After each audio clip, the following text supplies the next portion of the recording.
Hello, I'm Joshua, a naturalist for Five Rivers Metro Parks, and today we're going to explore the incredible world of animal tracking, which is a bigger world than you might think. So it's more than just the imprint that the animal might leave behind, but it's also maybe what their bones look like after they have died in the woods, or maybe a tuft of fur that was left over from somebody's dinner, or maybe what the animal leaves behind after its own dinner when it poops in the woods. All of these different characteristics are identifiable and allow us to know what kind of animals roam our metro parks that we love so much. Let's go on a hike and explore some of these imprints that they leave behind in the mud. So when you're out tracking, snow and sand are really good for looking at the animal's overall behavior because you'll get multiple imprints throughout the entire track.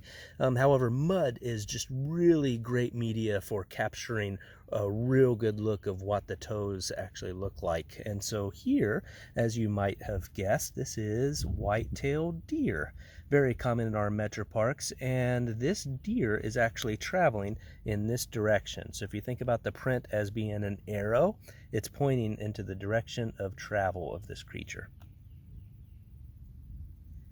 And right next to this deer track that we were just looking at, I just noticed here is a raccoon track right here. So raccoons are easily identifiable by the hand-like or fingers that you can see there, but then also what separates raccoons from a lot of other creatures in your metro parks is that their foot track is what's called plantigrade, which means they are applying even pressure throughout the entire track.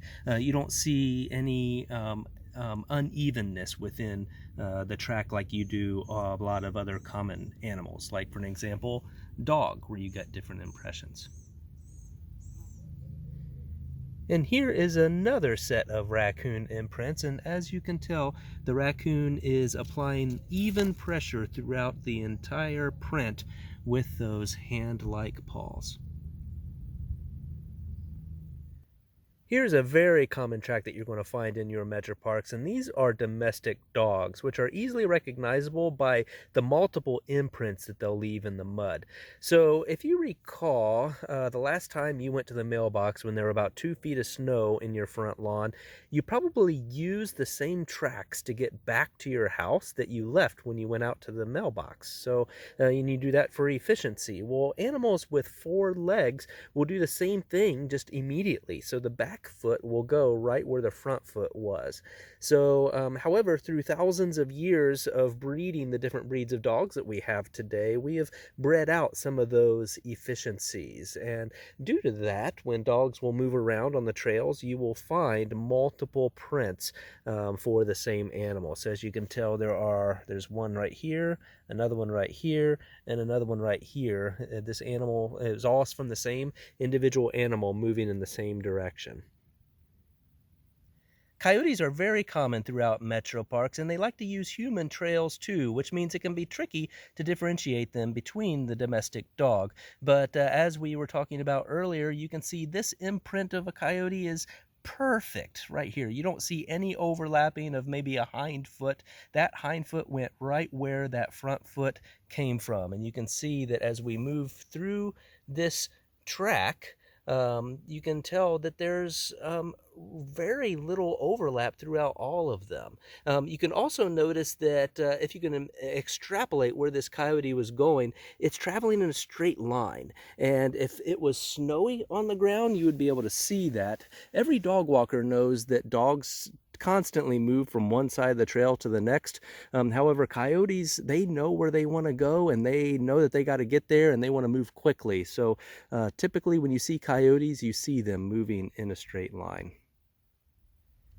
We will end today's tracking adventure with an incredible find. This is a bobcat track. You can easily identify a bobcat by its sheer size. And for those of you that have house cats at home that walk all over your cars and leave little kitty tracks everywhere, you will also notice that cat tracks also show no claws. So that's a big differentiation between them and our wild canines, as those wild canines are always going to show claws in their prints.